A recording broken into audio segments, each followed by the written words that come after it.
ఈ రోజే డౌన్లోడ్ చేయండి, మీ ఫేవరెట్ షోస్ చూడండి. ఇంకో గంటలో శుభ సమయం ముగిసిపోతుంది.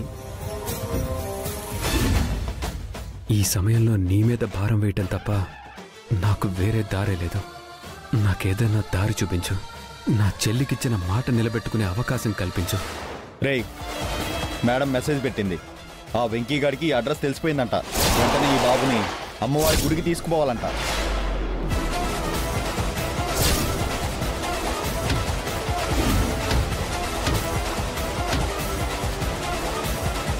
వినయ్, నా చెల్లి ఎవరిని ప్రేమించింది?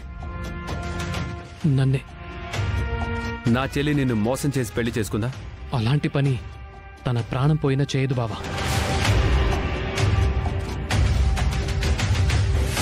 ఇది నిజం.